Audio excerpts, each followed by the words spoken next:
할렐루야. 말씀을 함께 봅니다. 역대하 26장 5절. 우리 찾으신 분은 함께 봉독합니다.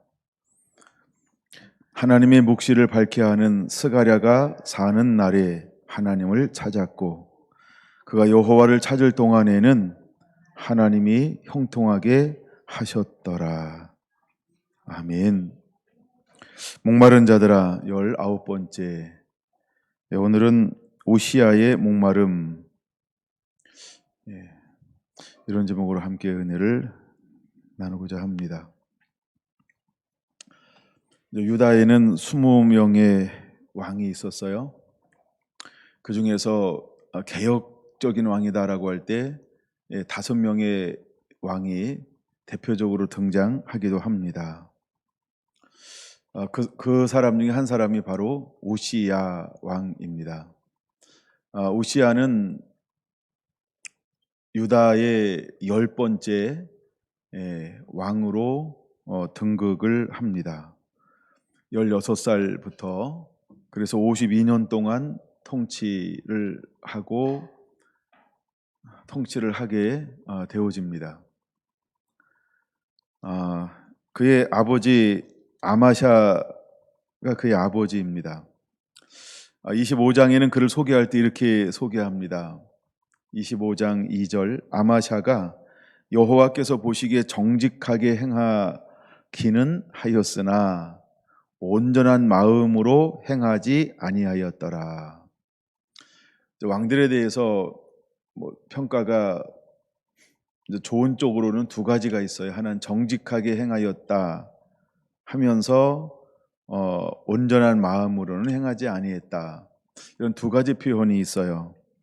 정직하게 행했다라고 하는 말 굉장히 좋죠. 그다음에 또 하나 평가는 다윗과 같이, 이런 표현이 있어요. 다윗과 같지 않았다라, 이런 표현이 있어요. 근데 그의 아버지 아마샤는 두 마음을 품은 사람이었죠. 뭔가 하나님이, 저는 25장 2절을 볼 때 그런 마음을 가져요. 역시 중심은 중요하구나. 중심 그러면 성실함과 충성됨입니다. 하나님은 우리에게서 뭘 그렇게 중요시 여길까라고 할 때 마음의 중심이라는 거예요. 우리가 하나님을 섬기는 사람들 중에 참 중요한 게 뭘까? 중심이죠. 두 마음을 품은 자는 내게 합당하지 아니하다, 이렇게 말씀하고 있는 것처럼 이 우시아의 아버지 아마샤도 어떻게 하나님을 섬겼을까? 하나님은 그에게 선지자들을 늘 이렇게 보내어 주었어요, 왕들에게. 근데 아마샤는 선지자의 말에 대해서 그렇게 귀담아 듣지 않은, 물론 처음에는 귀담아 들어요. 근데 어느 정도 지나고 나면 선지자의 말을 귀담아 듣지 않는 그런 현상들이 왕에게 일어나더라는 거예요. 예를 들어 역대하 25장 7절, 어떤 하나님의 사람이 선지자를 말하죠. 그 하나님의 사람의 말을 그대로 듣고 9절, 아마샤가 하나님의 사람에게 이르되 하면서 그대로 순종하고 있는 것처럼 우리에게 보여지고 있습니다. 근데 아마샤는 자기가 생각하고 있는 것과 같은 하나님의 말씀을 하실 때는 듣는 것처럼 우리에게 보여진다는 거예요. 그리고 자신의 생각과 부닥치는 하나님의 말씀을 하나님의 사람이 전하여 주면 그것을 듣지 않는 뉘앙스를 우리에게 보여주고 있다는 거죠. 한 번은 그래서 전쟁을 하려고 나갔을 때 선지자에게 물으니까 왕이요 올라가소서 그랬더니 11절 담력을 내어서 올라갔습니다. 하나님이 도우셔서 그 전쟁에서 이겼습니다. 14절, 돌아오는 길에 어떤 일을 했나요? 에돔 사람들을 죽이고 돌아올 때 세일 자손의 신들을 가져와서 자신의 신으로 세우고 그것들 앞에 경배하며 분향했다라고 말하고 있습니다. 그러니까 그 안에는 어떤 마음이 있는 거예요? 늘 두 마음이요. 하나님의 말씀으로 정직하게 행했으나 온전한 마음으로는 행하지 아니하였더라. 이게 온전한 마음으로 행하지 않았다고 왕을 평가하고 있는 거예요. 우리가 하나님 앞에 가면 이렇게 평가받을 겁니다. 우리가 이 땅에 살면서 사실은 우리는 평가받고 있는 삶을 살고 있는 거지만 우리 서로가 평가할 수가 없기 때문에 가급적이면 묵비권 행사하고 지적을 안 할지도 모르죠. 지적했다가 싸움 되게 크게 납니다. 우리 굉장히 재미난 이야기가 니 똥 굴다 뭐 이런 거 있잖아요. 니 팔뚝 굴다 뭐 이런 거. 알았어요. 너 잘났어요. 이런 얘기 있잖아요. 그렇죠? 근데 여러분, 우리는 각자가 한 해를 마무리하면서 정말 자기 자신을 얼마나 내가 굵은가를 한번 생각해 봐야 돼요. 얼마나 하나님의 말씀으로 행한다고 하면서 내 중심으로, 내 생각대로, 내가 아는 대로, 내 견해대로, 내 소견대로, 내가 하고 싶은 대로. 여러분, 왕이 없어서 자기 소견에 옳은 대로 정말 행한 걸까요? 제가 사사기 부분적으로 다시 이렇게 말씀을 보면서 17장 6절이나 18장 1절, 19장 1절, 그다음에 21장 마지막 절에 나오는, 그들은 꼭 이렇게 이야기하고 있다는 거죠. 왕이 없어 자기 소견에 옳은 대로 행하였더라. 이 말이 과연 맞는 말일까요? 아니죠. 네. 그리고 왕들이 있을 때 그러면 왕이 시킨 대로 했나요? 그런 반역은 안 일어나야 되잖아요. 그러니까 다 거짓말이에요. 그럴듯하게 보이고 싶은 거고, 옳은 것처럼 보이고 싶은 거고, 나 무난하게 살고 있어요. 나 평안해요. 예, 나 괜찮죠? 이렇게 보이고 싶은 거죠. 아마 우시아의 아버지 아마샤도 왕이었음에도 불구하고 그 왕이라는 무거운 짐을 온전히 감당해내지는 못하고 있었다는 거죠. 근데 정말 중요한 거는 중심이라는 거예요. 마음의 중심이요. 마음의 중심. 그래서 우리가 사람을 만날 때 그냥 선한 사람 만나면 참 복인 거예요. 악한 사람 만나잖아요. 근데 악한 사람보다 더 나쁜 사람들이 있어요. 자꾸 이렇게 마음을 바꾸는 사람들이요. 악한 사람은 한결같기라도 하지. 근데 그냥 마음을 자꾸 바꾸는 사람은요, 정말 힘들어요. 예, 그 비율을 언제까지 맞춰줘야 돼요? 여러분, 비유 맞추지 마세요. 하나님 비유 맞추기도 힘든데, 예, 그쵸? 사랑하지 말란 얘기가 아니에요. 원수가, 여러분 삶에 원수 있어요?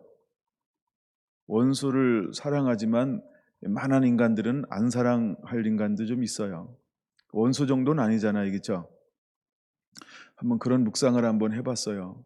하나님 우리를 사랑하라고 하는데 누구를 사랑하라고? 원수를. 그런 거죠.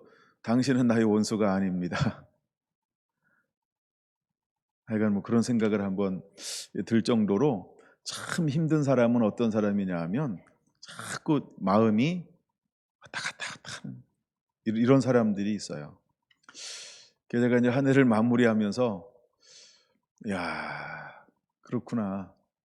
또 이제 요즘에 계속 이제 집회가 들어와서 또 그걸 막 이렇게 준비를 하면서 또 어떤 걸 이렇게 깊이 이제 준비하다가 또 드는 마음이, 어떤 것을 다루든 하나님이 결국 중요시 여기는 거는 마음을 보는구나.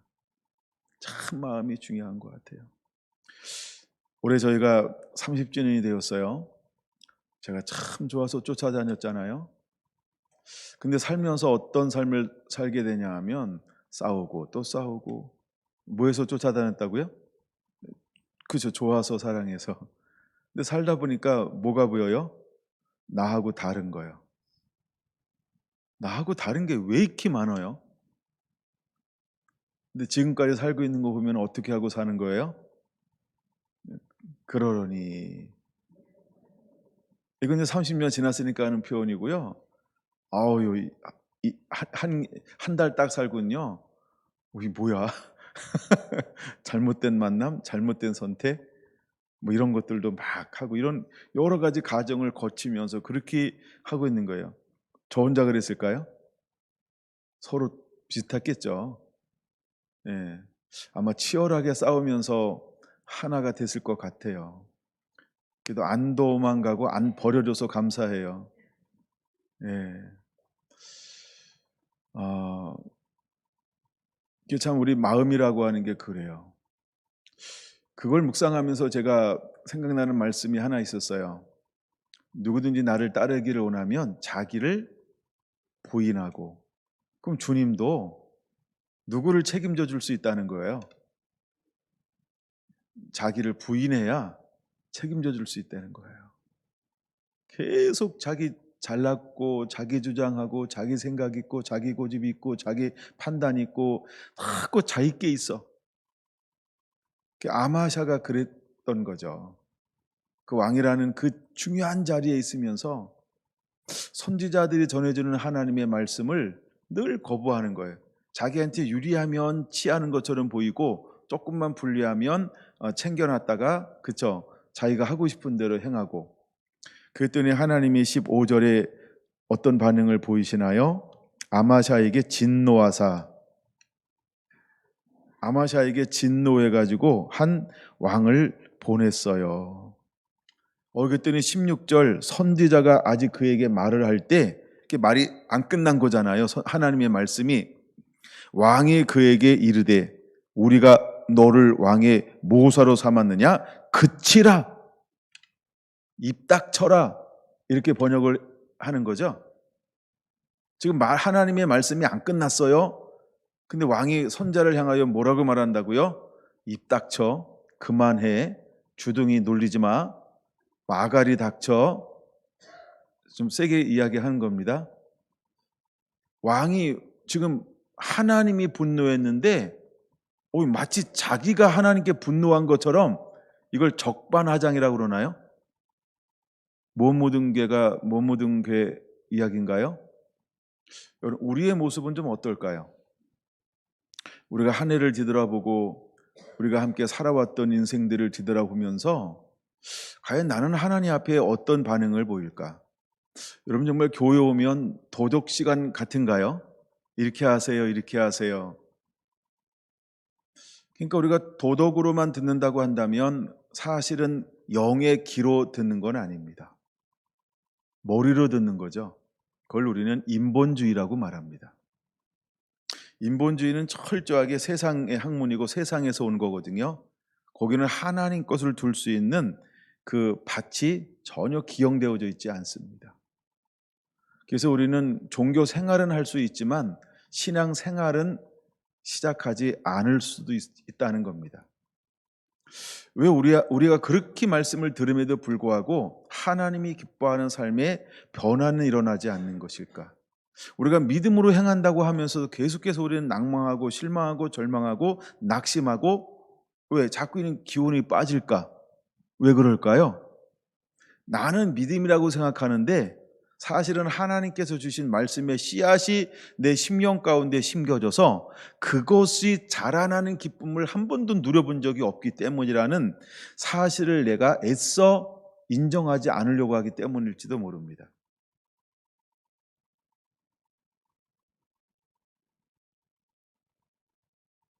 근데 나는 착각하고 있는 거죠. 나는 믿음으로 반응하고 있는 거야, 이러면서. 우리가 서당계 3년처럼 하나님의 말씀을 풍월처럼 알고 있어요. 풍월처럼. 내 삶에 진짜 하나님의 기뻐하는 열매를 맺어가지 않는데, 나 그거 알아, 나 그거 알아, 나 그거 알아, 나 그거 알아, 나 그것도 알지. 목사님 이걸 이렇게 설명하네? 나하고 다른데? 난 그걸 이렇게 알고 있는데. 목사님 이제서야 그걸 은혜 받았어요? 나는 진작에 그걸 은혜 받고 가지고 있었는데 이미 난 그 삶에 있고 열매도 많아요. 그러니까 여러 가지로 우리가 주장하고 이야기할 수 있어요. 어제 먹은 밥을 오늘도 또 먹어야 되는 것처럼, 제가 이 26장은 몇 번에 나눴던 경험이 있어요. 역사를 쭉 나눌 때 나누기도 했고, 왕들을 나눌 때도 나눴기도 했고, 또 약간 감동 올 때마다 제가 26장은 여러 번 나누는 말씀 중에 하나입니다. 근데 오늘 먼저 아마샤를 먼저 생각해 보는 거예요. 그랬더니 아마사에게 16절 하나님의 선지자가 뭐라고 말하고 있습니까?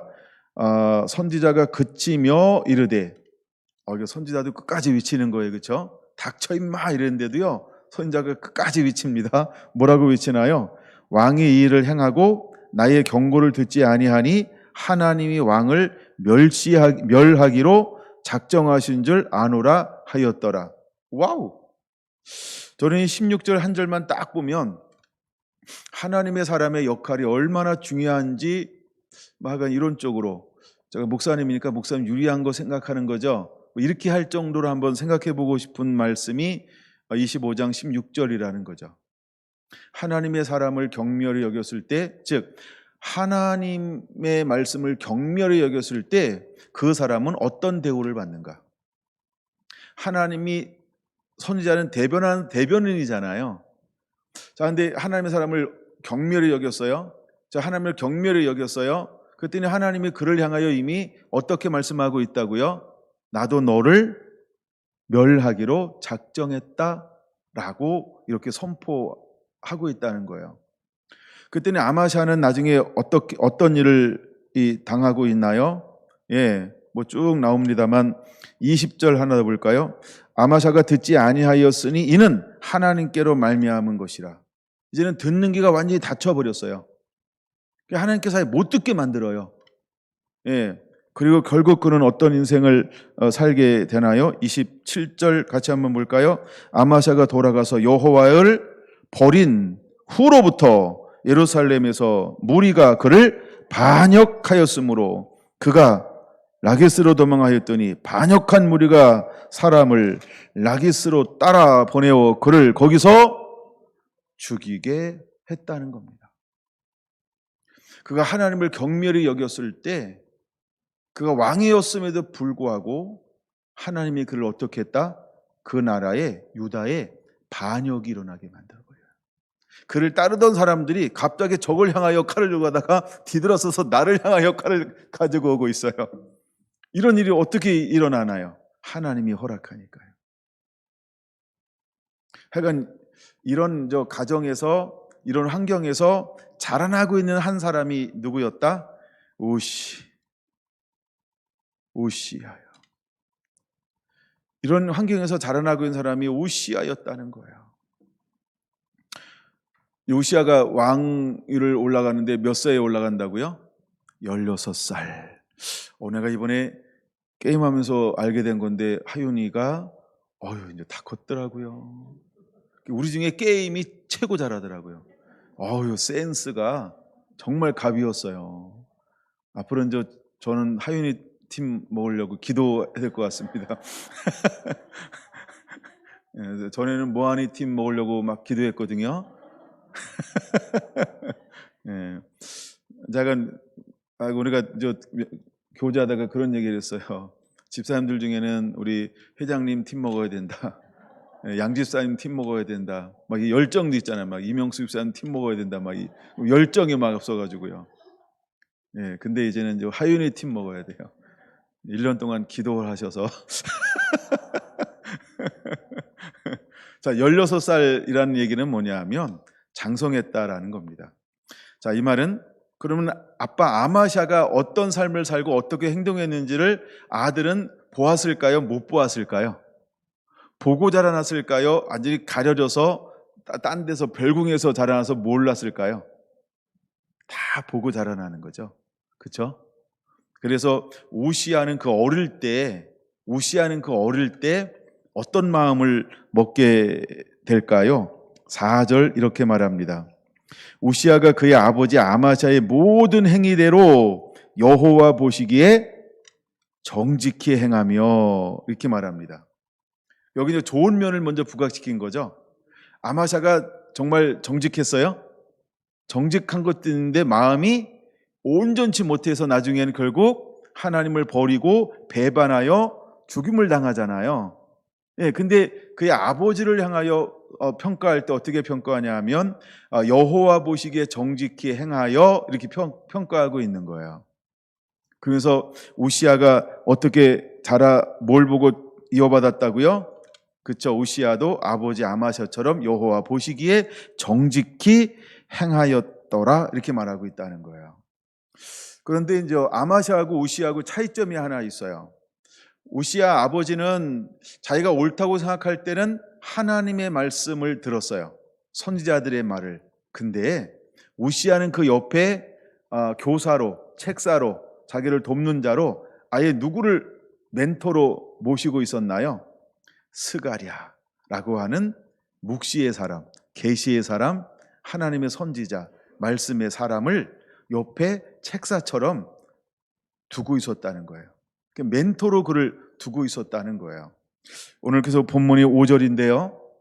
5절 다시 한번 읽어볼까요? 하나님의 묵시를 밝게 하는 스가랴가 사는 날에 하나님을 찾았고 그가 여호와를 찾을 동안에는 하나님이 형통하게 하셨더라. 이것이 바로 우시야의 목마름이라는 것입니다. 우시야는 이런 목마름을 어디서 갖추게 되었을까? 그는 아버지를 보면서 내가 하나님을 찾지 않으면 저렇게 될 수 있구나. 내가 하나님을 구하지 아니하면 버림받을 수 있고 반역할 수 있고 저렇게 죽임을 당할 수 있구나. 이게 두려움으로 다가올 수도 있죠. 이게 무섭게 다가올 수도 있죠. 물론 아버지도 어떤 면이 있었어요? 하나님 보시기에 정직히 행했어요. 근데 누구를 자꾸 멀리 하는 걸 봤을까요? 하나님의 사람, 선지자를 멀리 하는 것을 보았어요. 그리고 자꾸 아버지가 생각하는 대로 하고 또 아버지는 뭘 하기 시작했어요? 우상을 숭배하고 두 마음을 품기 시작을 했어요. 두 마음을 품어서 하나님의 선자를 보내서 그에게 그렇게 하지 말라라고 말하고 있을 때 아버지가 그를 향하여서 뭔 이야기야 하면서 그를 꾸짖고 듣지 않는 것을 보았어요. 그때 그 선지자가 강하게 외치는 것을 그는 어쩌면 기둥 뒤에서 들었을지 몰라요. 왕이 하나님의 말씀을 듣기를 싫어하니 왕이 하나님을 경멸하니 하나님도 왕을 이제 멸하기로 작정하였습니다.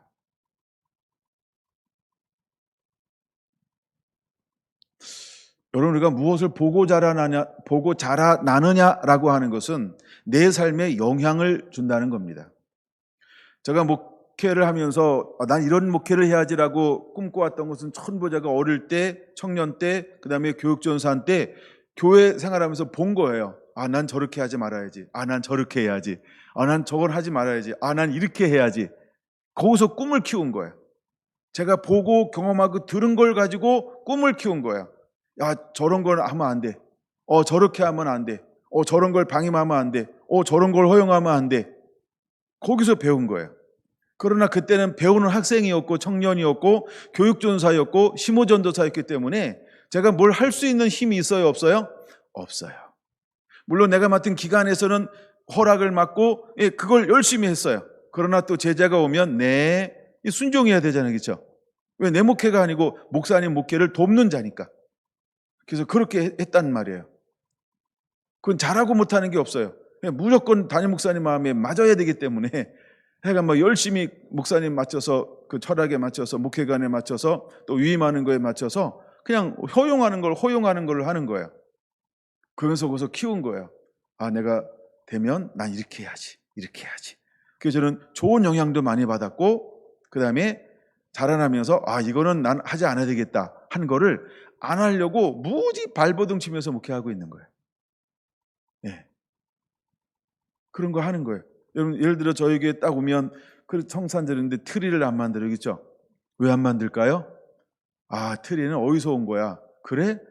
그러면 이거 하지 말아보자. 그래서 안 해보는 거예요. 그 안 해보는 거예요. 근데 누가 한다 그러면 그 도시락 쌀 수준으로는 안 만드니까 그건 괜찮아요. 근데 이 정도 공간에 그걸 꾸미겠다라고 하면은 엄청난 큰 거 갖다 놔야 되잖아요. 그럼 하나 50만 원짜리 하나 세우고 50만 원짜리 하나 세우고 이 정도 갖다 놔야 되는 거 아니에요? 그냥 그 정도는 안 쓰겠다는 거예요. 조금 쓰겠다 이런 거는 그런 건 이제 허용 범위 안에 있는 거예요. 허용 범위 안에. 예를 들어 그런 거. 우리가 성전을 지을 때 종탑을 올리지 않았어요. 왜 올리지 않았을까요? 제가 겨울만 되면은 트리 만들어서 십자가 타고 올라가야 돼요. 근데 겨울에 따뜻해요? 날씨가 추워요? 너무 추워요. 그다음에 여기가 더 추워요? 저 위에가 더 추워요? 바람은 여기가 더 쓸까요? 저 위가 더 쓸까요? 십자가 탑에 올라가면 더 세요. 이거 집사님하고 저 전사님하고 하거든요. 난 이 고생을 안 시켜야 되겠다. 제가 만약 십자가 탑에 따르면 장로님 얼마나 자주 올라가서 했을까? 그래서 저는 안 하겠다는 거예요. 그거 올라가지 않겠다는 거예요. 물론 그 개척할 때는 십자가 탑을 세웠어요. 근데 트리는 안 하겠다는 거예요. 물론 처음에는 제가 다 올라가서 한 적도 있어요. 근데 이거 안 하는 게 맞구나 이러고 그때부터 안 했어요. 예. 또 우리 가난한 교회가 하려니까 폼도 안 나요. 뭔가 주님을 좀 이렇게 깔끔하고 멋있게 만들어 놔야 되는데 왠지 가난하게, 너무 가난하게 만들어 놓는데 이건 내 마음에도 안 들고요. 오히려 이게 보여지는 것 자체가 민폐일 정도로 막 이렇게 그렇게 몇 가닥 내리는 게 참 그게 그런 마음이 있었어요. 그래서 하지 말자 그러면 이런 거. 예, 하여간 뭐 그런 거. 하여간 뭐 이제 여러 가지 이제 그런 것들이 그런 데서 이제 가치관들을 막 형성하고 키우는 과정들을 거친 거죠. 오시아도 누구를 보고 배웠다? 아마샤, 자기의 아버지를 보고 배우고 있는 것입니다. 그래서 그가 왕이 되고 나서 제일 먼저 한 것이 무엇이냐면 스가랴라고 하는 묵시의 사람, 하나님의 사람, 말씀의 사람, 성령의 사람, 계시의 사람을 자기의 모토로 옆에 두고 살았다는 겁니다. 그래서 5절에 이렇게 말합니다. 여호와를 찾을 동안에는 하나님이 그를 어떻게 하셨다고요? 형통하게 하셨다는 거예요. 그러면 아마샤 아버지도 언제 정직함으로 말미암아 이기는 자의 삶을 살았을까요? 19년 통치하는데 19년 29년인가 29년을 통치하는데 29년을 통치하는데 언제 승리하는 삶을 살았을까요? 하나님을 찾는 동안에는 아마샤도 승리한 삶을 살았다는 거예요. 그래서 그 소식을 이제 듣고 들어서 오시아도 마음 모은 게 하나 있어요. 나도 하나님을 찾고 또 찾아야지. 그래서 실제로 그가 하나님의 사람과 함께 머물면서 묵시가 있다라고 하는 건 뭐냐 하면 하나님의 말씀이죠. 하나님의 계시죠. 하나님의 영이 인도하는 거죠. 하나님의 그때 주시는 하나님의 말씀을 듣고 그대로 따라서 하는 거죠. 그러니까 묵시가 있는 하나님의 사람을 옆에 있을 때 그는 늘 무엇을 하며 살았어요? 하나님을 찾는 삶을 살았어요. 이제 제가 오늘 19번째로 나누기 원하는 게 바로 이 부분이에요. 여러분, 우시아는 하나님을 향한 목마름을 가지고 있었다는 거예요. 그래서 그는 16살의 왕이 돼서 52년 동안 통치하는데 나중에 이제 강성하여 마음에 교만함이 들어오기 전까지는 그는 어떤 삶을 살았을까요? 하나님을 향한 목마름의 삶을 살았다는 거예요. 어떻게 더 정확하게 말하면 5절에 말하고 있는 것처럼 스가랴가 사는 날 동안 그는 어떤 삶을 살았어요? 하나님을 향한 목마름을 가지고 살았다는 거예요. 여러분, 우리 안에 목마름이라고 한 것이 얼마나 소중한지를 깨달아야 돼요. 하나님께 묻고 또 묻는 게 얼마나 중요한지를 깨달아야 돼요. 할렐루야. 여러분, 기초가 가장 중요한 거예요. 기초가 가장 중요한 거예요. 하나님께 기도하고 또 기도하는 거예요. 제가 지난번에도 말씀드렸잖아요. 예수님의 사역에 유일하게 습관이라고 기록된, 계시를 받아서 기록된 한 단어가 있어요. 그 말이 뭐라고요? 누가복음에 나오잖아요. 습관을 쫓아라고 말입니다. 예수님에게 유일한 습관이 하나, 습관이라고 표현하는 게 있다고 한다면 하나님 앞에 나가 하나님의 얼굴을 구하는 거예요. 기도하러 나가는 것, 한 게 머무르는 것이 예수님에게 유일한 습관이었다는 거예요. 우시아 왕이 형통하는 비결이 어디 있었을까? 여호와를 찾을 동안에는 하나님이 그를 형통하게 했다는 거예요. 우리 안에 어떤 목마름이 멈추지 않아야 할까요? 하나님께 묻고 또 묻는 거예요. 할렐루야. 할렐루야. 여러분, 묻는 자가 승리하는 것입니다. 가장 연약한 것 같고 아무것도 아닌 것 같고 버림받은 것 같고 촌스러운 것 같고 모난 것 같아도 하나님께 묻고 또 묻는 자가 가장 지혜로운 자인 걸 여러분들이 깨달아야 합니다. 제가 이제 신년이 시작되면서 하나 이야기하려고 하는데, 여러분, 우리 안에 기도하는 것이 습관이 되어야 할 것입니다. 가장 기본적인 것을 다시 한번 우리가 함께 하기를 원해요. 근데 그 중에 하나가 하나님께 묻는 거라는 거죠. 여러분, 우리 안에 어떤 목마름이 일어나야 할까요? 우리 안에 둘도 없이 바꿔치기 할 수 없는 목마름이, 어떤 목마름이 일어나야 할까요? 우시아처럼 하나님께 묻고 또 묻는 자들이 되기를 예수님의 이름으로 부탁을 드립니다.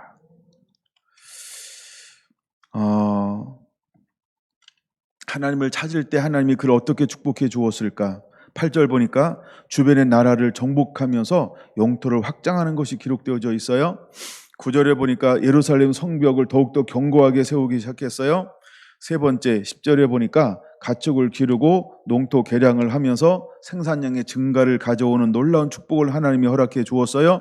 14절에 보니까 군사력을 보강하기 시작하죠. 방패, 창, 투구, 갑옷, 활, 물돌매, 투석기 막 이런 것들을 점점 구비하기 시작합니다. 그다음에 다섯 번째, 군사력이 굉장히 강해졌죠. 13절에 보니까 정예 군인만 해도 30만 7,500명이라는 정예 군대를 보유하게 되었다는 것입니다. 자, 유다는 몇 지파예요? 한 지파죠. 베냐민하고 두 지파로 이루어진 거죠. 근데 베냐민은 12지파 중에서 가장 인원수가 작은 지파가 베냐민이에요. 그래서 유다, 베냐민이 하나가 되었죠. 그리고 이제 북이스라엘은 몇 지파가 되었어요? 10지파요. 그러면 한 지파 두 지파 대 10지파예요. 어떨까요? 서로 경쟁하면. 나중에 아마샤가 누구랑 전쟁하는 거예요? 북이스라엘과 전쟁하는 거예요. 근데 하나님이 북이스라엘과 전쟁을 하는데 누가 이기게 만들어요? 북이스라엘이 이기게 만들어요. 이것이 바로 아마샤, 그 우시아 아빠 때 일어난 일인 것입니다. 어떤 일들이 막 벌어지나요? 그 25장 23절에 보니까 전쟁을 하죠. 그래서 유다 왕 아마샤를 사로잡고 이렇게 말하고 있어요. 그러니까 아마샤는 사로잡힌 바 됐던 경험을 가지고 있죠. 그 다음에 예루살렘 성벽 에브라임 문에서부터 성 모퉁이까지 성벽이 다 헐렸어요. 25절. 금은, 그 다음에 그릇, 왕궁의 재물을 빼앗기게 되었어요. 또한 유다에 있는 사람들이 불모로 잡혀가는 이러한 일도 일어났어요. 왜 이런 일들이 일어났을까요? 하나님이 허용하니까요. 왕이 교만하니까요. 왕이 하나님께 묻지 않고 다른 신을 섬기니까 하나님께서 노하여서 그를 어떻게 했다라고 말하고 있어요? 왕을 멸하기로 작정하셨기 때문에 하나님의 북이스라엘을 통하여서 유다가 이런 침략과 빼앗김과 공격을 당하도록 하나님이 허락했기 때문이라는 거예요. 그런데 우시아가 하나님을 찾을 때 하나님은 우시아를 어떻게 했나요? 하나님이 우시아를 어떻게 했나요? 8절 이렇게 7절 먼저 볼까요? 하나님이 그를 도우사 8절 매우 강성하게 15절 기이한 도우심을 얻어 강성하여졌더라. 할렐루야. 뭐 할 때 이런 놀라운 일들이 일어나는 걸까요? 여호와를 찾을 때요. 그럼 여러분 우리 안에 어떤 목마름이 일어나야 할까요? 여러분 실패한 우시아가 아닌 성공하는 우시아를 여러분 따라가게 되기를 예수님의 이름으로 축원합니다. 그가 하나님 앞에 겸손하고 하나님의 얼굴을 구하며 그분의 거룩한 이름 앞에 복종하며 나갈 때 하나님은 그를 어떻게 만들어 주었어요? 하나님이 그를 도우사 매우 강성하게 했고 기이한 도우심을 얻어 강성한 나라를 만드는 초석을 놓도록 하나님이 보호했다라고 한 놀라운 사실입니다. 그런데 유다는 강한 민족이에요? 약한 민족이었어요? 약한 민족이었다는 거예요. 그리고 예루살렘은 알지만 예루살렘이 산지에 있어요. 산지에.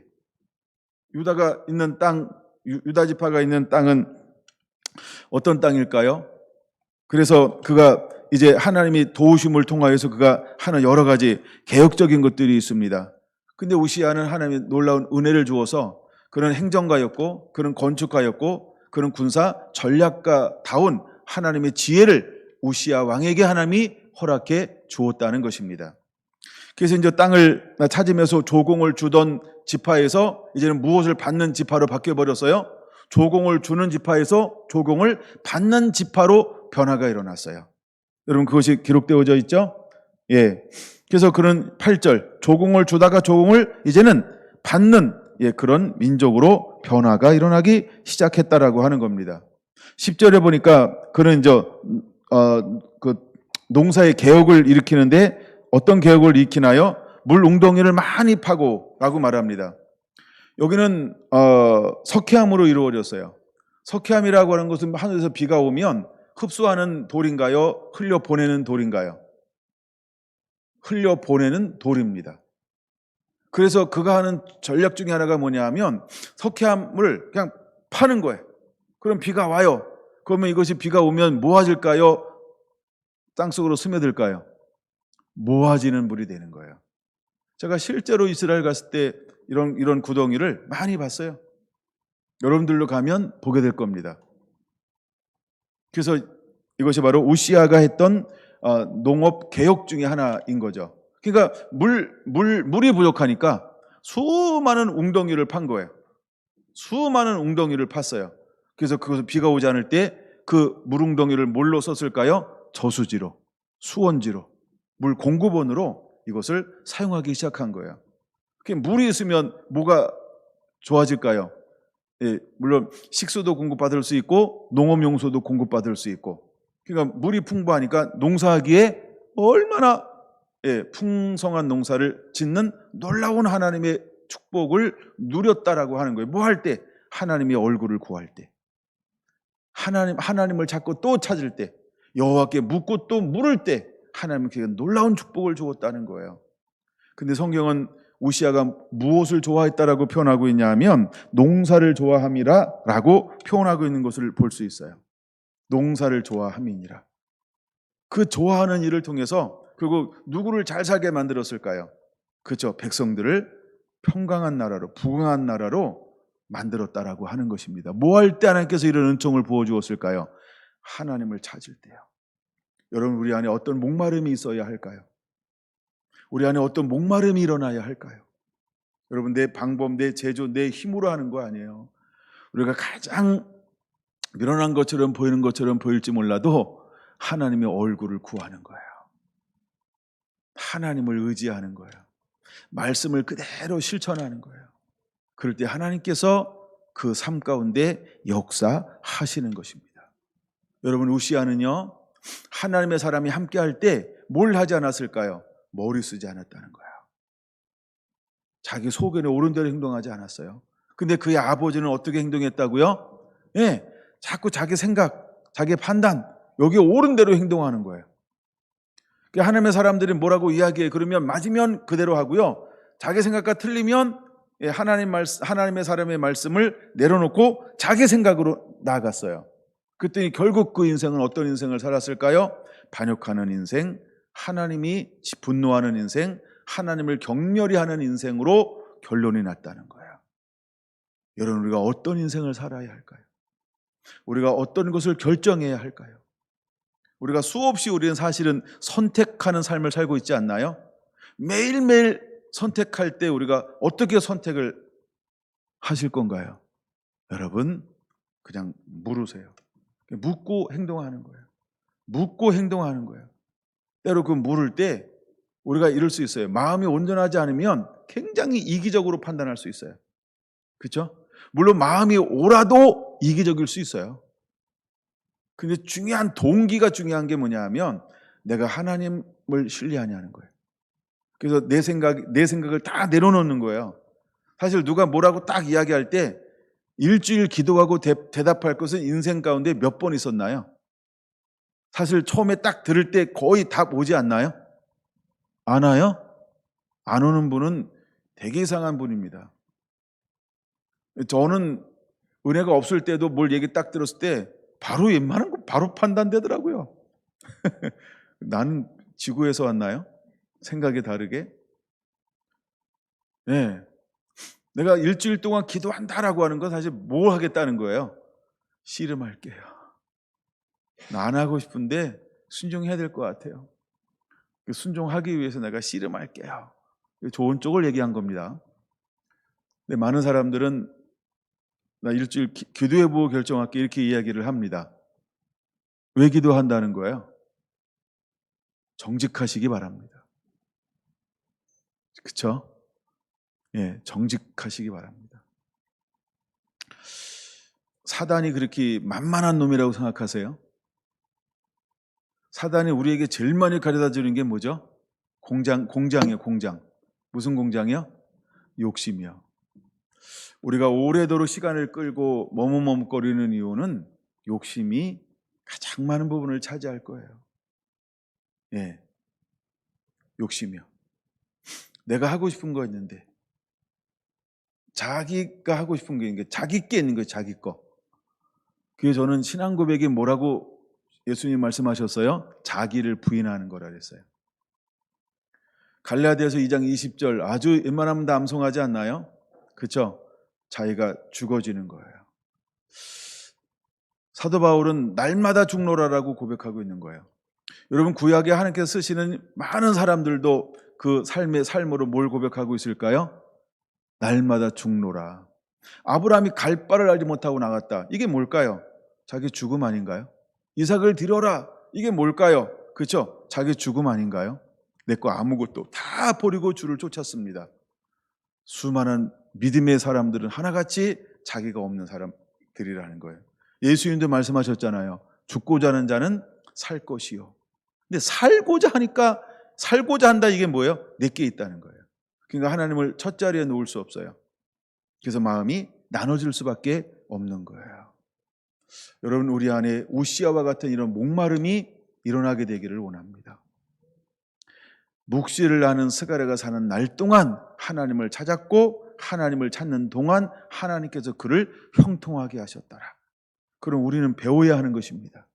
여러분, 하나님을 찾으세요. 이 목마름이 우리 안에 일어나게 되기를 예수님의 이름으로 축원을 드립니다. 우시아는요, 10절에 다시 한번 보면, 수많은 수로를 만들어서 비가 오지 않을 때를 위해서 수로를 만들고, 물 웅덩이를 만들어서 그는 농업에 혁신을 일으켰어요. 그는 군사 전략가이기도 했어요. 이제 조공을 주던 나라에서 조공을 받는 나라로 하나님의 글로 8절에 말하니까 매우 강성하게 만들었다라고 말하면서 그는 무엇을 다시 보수하기 시작했나요? 망대와 성벽을 다시 보수하기 시작했다는 거예요. 그러면 성벽을 보수한다, 이 말은 뭐가 있어야 성벽을 보수하나요? 여러분, 리모델링 언제 하는 거예요? 경제가 돌아가야 됩니다. 경제가 안 되는데 그 많은 것을 투자하고 막 할 수 없어요. 이것은 경제가 회복됐다는 의미가 있습니다. 부흥이라고 하는 것은 함께 오는 거예요. 형통이라고 하는 것은 하나님께서 한 부분만 이루는 게 아니고 함께 힘을 주는 거예요. 할렐루야. 근데 내 머리로 하고 내가 하면 뭐만 잘 되나요? 내가 하고 싶은 것만 잘 되는 것처럼 보일지 몰라요. 근데 나머지는 어때요? 끙끙 낑낑 하는 거예요. 힘들어요. 뭐는 되는데 뭐는 너무 안 돼요. 왜 그럴까요? 그럼 빨리 깨달아야 돼요. 아, 내 욕심이었구나. 그때 뭐 하라고요? 빨리 깨달으라고요. 아, 이거 내 생각이었구나. 이렇게요. 제가 17년 동안 배우는 게 있어요. 네가 하지 말아라. 머리로 하지 않으려고 할 때요, 하나님이 주시는 거 하나 있어요. 그냥 하나님이 힘들이지 않고 하게 하는 은혜가 계속 축적되고 있는 거예요. 우리가 놀고 있는 게 아니죠. 일로 사역으로 따지면 어마어마한 걸 하고 있어요. 근데 힘들이지 않아요. 왜 그런 은혜가 임할까요? 하나님이 머리로 하지 말라고 그랬을 때 계산하지 않고 하기 때문에 그런 거예요. 계산하지 않고 하기 때문에 그런 거예요. 여러분, 형통의 은혜는 하나님이 허락해 줘야 돼요. 할렐루야. 우리 사랑하는 성결한 성도의 가정마다 이 놀라운 형통의 은혜가 임하게 될 것입니다. 이것을 기다리세요. 더딘 것 같아도 기다리세요. 없는 것 같아도 기다리세요. 누리는 것 같으면 교만하지 않으면 됩니다. 제가 연말말 되면 제일 많이 점검하는 것 중에 하나가 뭐냐 하면 바로 이 부분을 점검하는 거예요. 혹시 주신 은혜와 축복으로 인해 내가 교만하고 있지는 않나? 내가 나의 자랑을 삼고 있지는 않나? 내가 하나님을 욕되게 하고 있지는 않나? 이건 너무 중요한 부분이기 때문에요.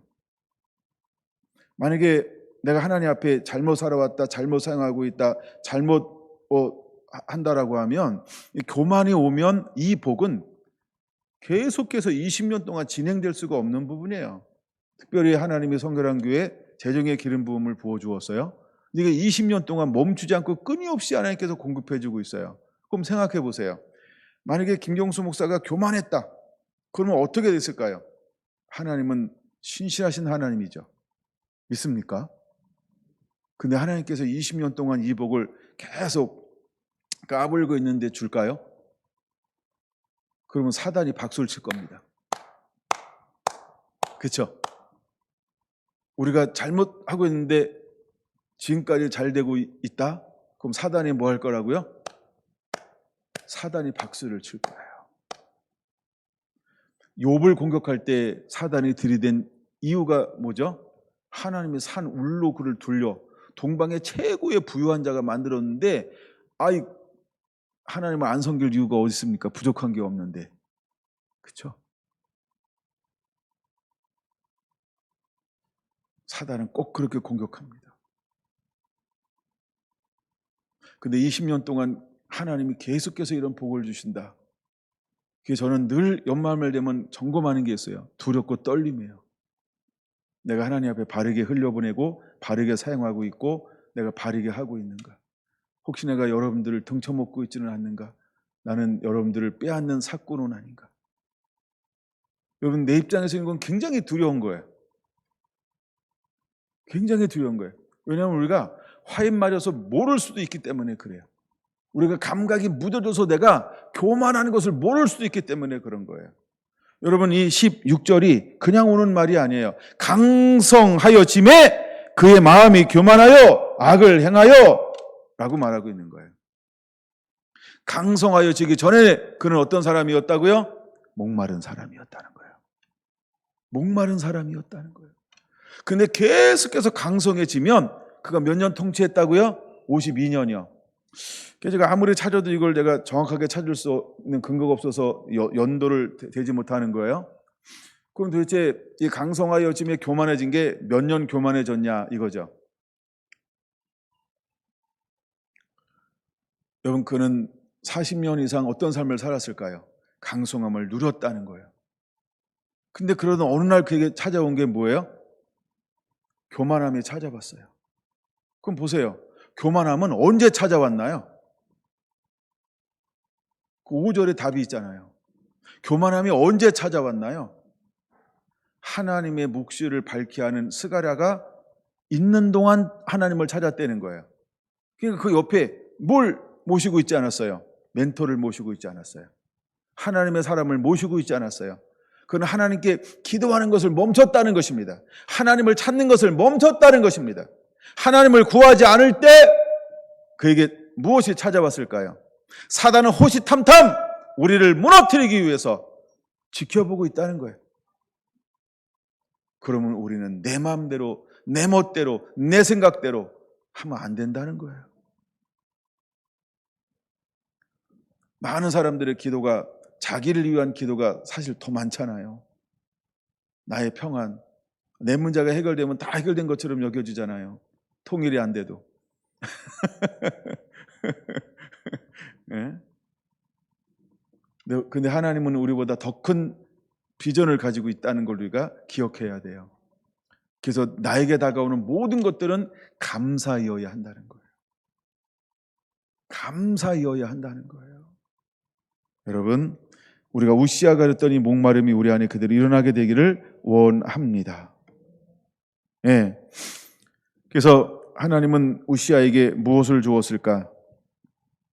승리와 번영의 이유가 어디에 있을까요? 5절, 여호와를 찾을 때 하나님은 그를 승리하게 하고 번영하게 했다는 거예요. 이 목마름이 우리 안에서 잃어버리지 않게 되길 원합니다. 그리고 7절, 8절, 15절에 나오는 하나님이 그를 도우셨고 8절 매우 강성하게 하셨고 15절 기이한 도우심을 얻어 강성해졌다고 한다면 나는 하나님 앞에 어떤 반응을 유지하고 있어야 될까? 목마름이라는 거예요. 내가 하나님을 목말라 하지 아니하면 끝. 하나님을 목말라 하지 않으면 그냥 끝나는 거예요. 2022년을 뒤돌아보면 많은 은혜가 있었어요. 지난번 여러분들이 3가지 발표하라고 그랬을 때도 제가 각자를 다 이렇게 뒤돌아보는 것 같아서 너무 감사했어요. 우리 교회적으로도 2022년 놀라운 하나님의 은혜가 있었고, 또 많은 섬김도 있었고, 나눔도 있었고, 성장도 있었고, 또 우리 새롭게 등록하고 한 가족이 되는 분들도 있고, 얼마나 좋은지 몰라요. 근데 여러분, 우리 안에 늘 가지고 있어야 될 것이 무엇인가? 목마름을 여전히 가지고 있냐는 거예요. 그럼에도 불구하고 목마름을 가지고 있냐는 거예요. 여러분, 그 목마름을 잊어버리지 않게 되길 바랍니다. 그러면 놀라운 은혜를 하나님이 지속적으로 부어줄 거예요. 지속적으로 부어줄 거예요. 목마름을 가지고 있는 한 하나님의 은혜는 멈추지 않게 될 것입니다. 이것이 제가 여러분에게 나누고 싶은 오시아의 목마름입니다. 기도하겠습니다.